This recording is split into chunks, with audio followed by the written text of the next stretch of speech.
affaires communales. Préambule de la déclaration. Le Sénégal a une histoire de centralisation très ancrée dans nos valeurs politiques et même sociologiques. Des 4 communes à l'acte 3 de la décentralisation en passant par l'acte 1 et 2, les populations ont pleinement participé à la gestion de leurs propres affaires. En 1972, l'acte 1 de la décentralisation créa la communauté rurale. Cette instance locale de gestion des affaires publiques est administrée par un conseil rural dirigé par un président. La même année, l'arrondissement de Niakhar est érigé en commune rurale avec comme chef-lieu Niakhar. Avec l'acte 3 de la décentralisation qui inaugure la communalisation universelle, Niakhar entre dans une nouvelle ère. Ce nouveau statut de commune rurale appelle à la mobilisation de toutes les forces vives de la commune pour relever les défis de la décentralisation. C'est ainsi que des jeunes cadres des villages périphériques, conscients de l'enjeu que constitue la bonne gestion des affaires locales, ont décidé de participer aux prochaines joutes électorales après ces considérations. Considérant que, depuis sa création, de la communauté rurale à la commune, Niakhar n'a été dirigé que par des personnalités du centre. Des différentes équipes qui se sont succédées à la tête de la communauté rurale ou de la commune ont royalement ignoré l'aspiration des villages environnants, la faible ou non représentativité des villages au sein des différentes équipes communautés rurales et communes confondues, la non-implication des villages dans les affaires de la cité, la quasi-absence des réalisations des différentes équipes dans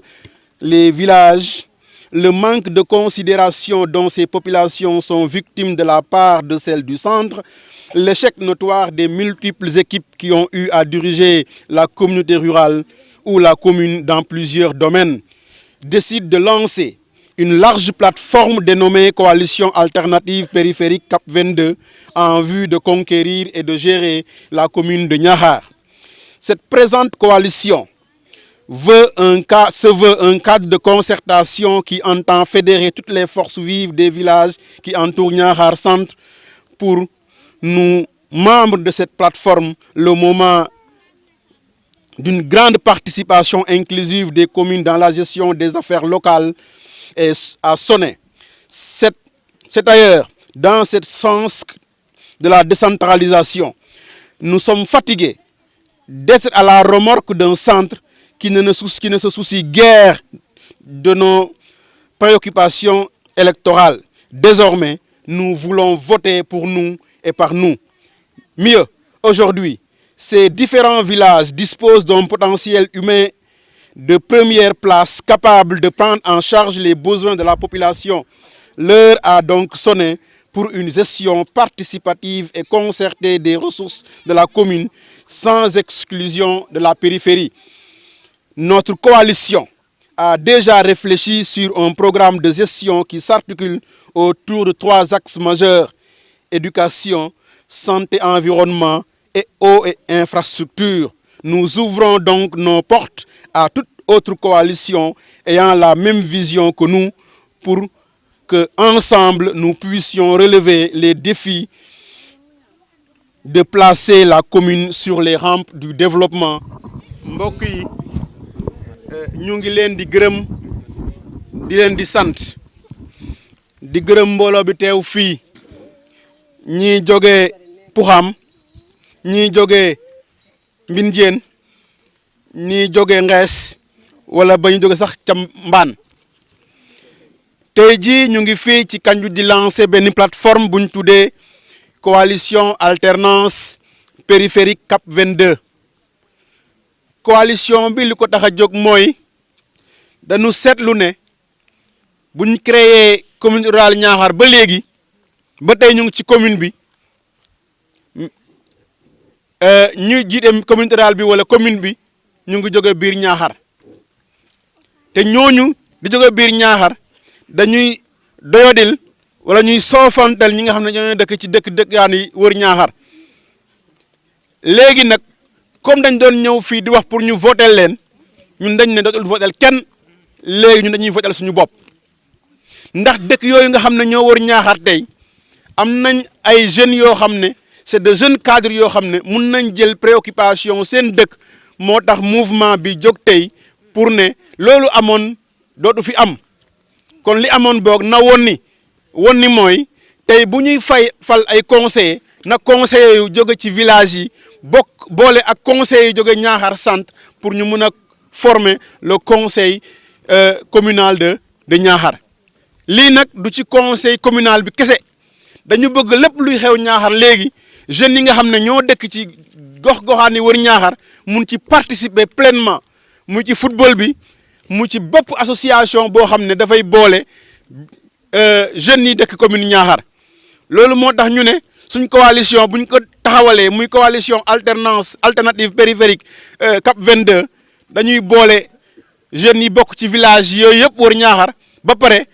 ñu boole leen defar benn programme boo xam ne ñu ngi ko tënk ci ñetti point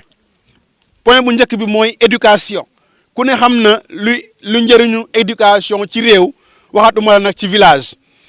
point bu njëkk bi mooy wér-gu-yaram moom dootuñ ko naatable même loo bëgg a def te amuloo wér-gu-yaram loolu mënul nekk moo tax ñu ne donc buñ jógee ci mbirum éducation nañ ci teg wér-gu-yaram waaye wér-gu-yaram boobu tamit nañ ci boole lu ñuy wax environnement mooy alam bi fu ñuy dëkk nañuy fexe ba dëkk boo dem nga am fa au moins lu ñuy wax benn espace vert nañu fexe tamit ba askan wi di jëmbat ak di suuxat garab loolu tamit bokk na ci loo nga xam ne moom daf ñu yëkkati après nag troisième point bi mooy eau et infrastructure dañoo seetlu ne dëkk yi wër wala ñu nekk ci biir commune Niakhar yëpp amuñu ndox wala bu ñu amee ndox tamit ndox bu ñu am kenn mënu ko naan ñu ne kon pour nga am wér-gu-yaram il faut nga am ndox mi nga am tamit di koy naan il faut ndox moomu ndox bu sell bu neex loolu moo tax ñu ne il faut tamit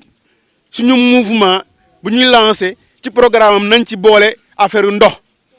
ñu ne tamit c'est vrai commune Niakhar commune rurale la waaye nañ ci boole infrastructure nañu jéem a tabax ay tali nañu jéem a tabax ay yoon nañu jéem a defar loo xam ne ay classe ay école pour ñi nga xam ne ñoo nekk si gox-goxaan yi bër Niakhar wala ci biir Niakhar ñu mun suñu amee soxla ci dem beeg dëkk bi ñu mën a dem dëkk suñu amee soxla mbur jàng ñu jàng suñu amee soxla pour formation ñu formé wu suñu amee soxla pour leneen ñu mun ko def loolu moo tax léegi nag ñu jeexalee ci li nga xam ne mooy suñu coalition bi dafa ubbi ay buntam ci bépp coalition boo xam ne am nga yéene wala bokk nga gis-gis ak ñun ñu ne kon nag nañu ubbi suñu bunt pour ku ñëw ñu mun a wax ak moom ndax li ñu mbébét ci Niakhar c'est vrai rafet na baax na waaye buñ ko bokkee ak ñeneen ci lay gën a baax parce que mbooloo mooy doole ñuy woo ñëpp ñu ñëw fekk ñu si suñu plateforme bi nga xam ne tey mooy lancement bi incha allah dinañ continuer di def campagne bi di wër dëkk yi wër Niakhar pour bu soobee yàlla ñu mun a boole ñëpp ci coalition bi ndax li ñu bëgg moom pour Niakhar dafa nekk loo xam ne daf ñu ñor nekk suñu xel ak suñu xol Niakhar ñun ñi nekk nañ foofu en tant que délégué étudiant yu Niakhar yi 2 ans successifs ku dem Niakhar tey boo waxee suma tur déjà doo réer kon yaakaar naa lu adresse boobu rek bu soobee yàlla mun nañu fexe dimbali ba ñu mun a egg fu ñu jëm maa ngi leen di gërëm di leen sant